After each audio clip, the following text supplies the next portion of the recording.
আসসালামু আলাইকুম। আপনারা সবাই কেমন আছেন? আমি আলহামদুলিল্লাহ ভালো আছি। আজকে আমি আপনাদের সাথে একটা মজাদার সবজির খিচুড়ি রেসিপি শেয়ার করতে এসেছি। যদিও খিচুড়ি তেমন কোনো স্পেশাল জিনিস না, বা এরকম হালকা আঠালো খিচুড়ি আসলে আমারও স্পেশালি এরকম পছন্দ না।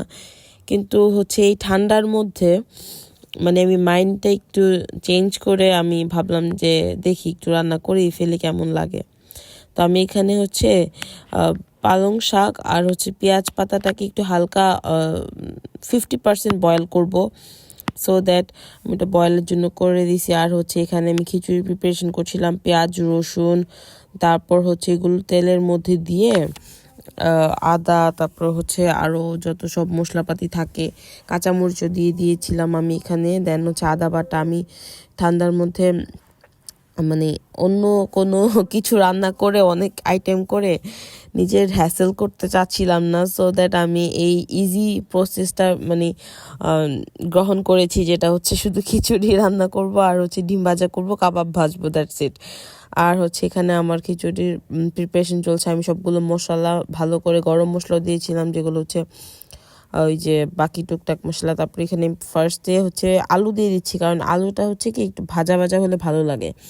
তো এখানে আমি অনেক কিছু দিয়ে এটাকে আবার কষানো, যেটাকে বলে, কষাই নিচ্ছিলাম। আমি আসলে রান্নাতে এত বেশি পারদর্শী না।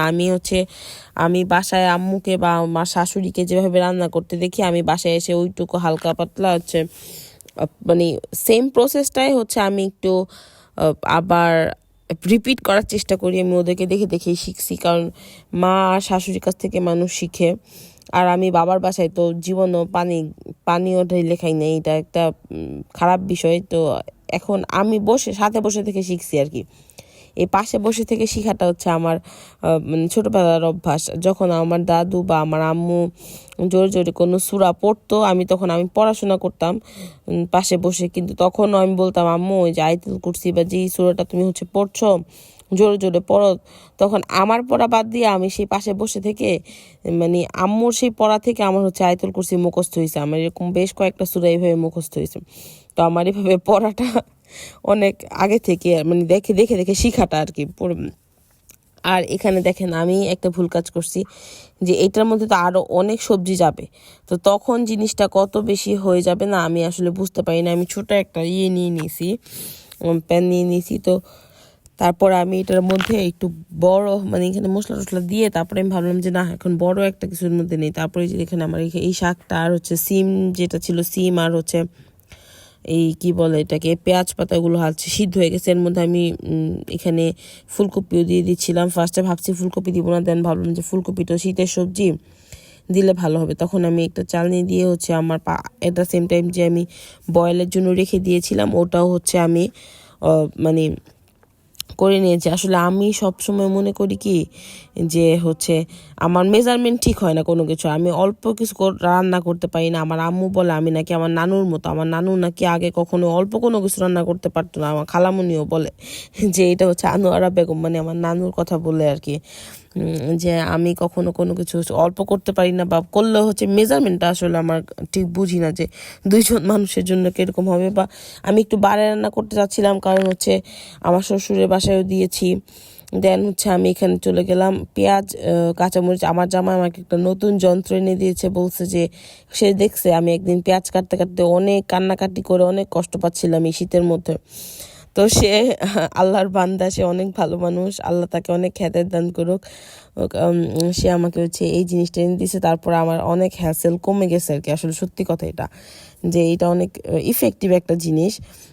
দিয়ে জাস্ট গচ গচ করে এগুলো সব কেটে যায়। আমি এটাতে মানে অনেক সুন্দর করে কেটে যায়, বাট হাতে কাটা যে পেঁয়াজটা ওইটা একটা, আর এটাতেও একদম কুচি কুচি হয়ে যায়। তারপর এটার মধ্যে এইভাবে ডিমটা ভাজলে অনেক ভালো লাগে। আর আমি বড় বড় পেঁয়াজের ইয়েগুলো বেছে ফেলে দিচ্ছিলাম। আর ডিম ভাজার জন্য আমার মানে কোনো উদ্দেশ্য লাগে না, ডিম ভাজি খুব পছন্দ। আমরা তখন এটা নিয়ে দেন 2-3টা ডিম দিয়ে আমরা এটাকে ঘুটু ঘুটু করে ফেলেছি। আপনারা বলেন কেমন আছেন? আমি আসলে এই ভিডিওতে আমার একটা স্পেশাল ফ্রেন্ডের কথা বলতে চাচ্ছি। সে আমার মনের খুব কাছের একটা ফ্রেন্ড। হ্যাঁ, তো আমি যখন ক্লাস 5-এ পড়ি তখন থেকে তার সাথে আমার পরিচয়। তো তার নাম হচ্ছে তাবাসসুম নিপা। তো তাকে হচ্ছে আমি নিপা বলি ডাকি। সে আমার জীবনের প্রথম বেস্ট ফ্রেন্ড এবং আমি চাই সে আমার জীবনের শেষ বেস্ট ফ্রেন্ড, মানে শেষই থাকবে, আর কোনো মানে এর মধ্যে আর কোনো স্টপ নাই। তাকে আমি খুব মিস করি আসলে। তার সাথে আমার পুরোটা শৈশব কৈশোর কাটছে। ইভেন আমাদের দুজনেরই হচ্ছে দুইটা আলাদা এরিয়াতে বিয়ে হয়ে গিয়েছে। তো ও থাকে রাজেন্দ্রপুর গাজীপুর আর আমি থাকি নরসিংদীতে।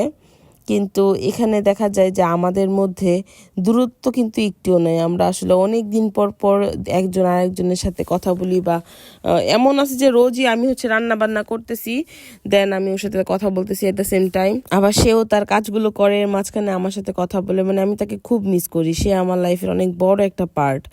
এই তো আমার ফ্রেন্ডের কথাটা একটু হয়ে গেল। দেন হচ্ছে আমার এই খিচুড়ি আমি সবাইকে দিয়ে দিই যে আমার মাশাল্লাহ আমার এখানে অনেক ভালো প্রিপারেশন ছিল। শুটকির ভর্তাও করেছিলাম, বাট ওই ভিডিও ক্লিপগুলো নিতে মনে নেই।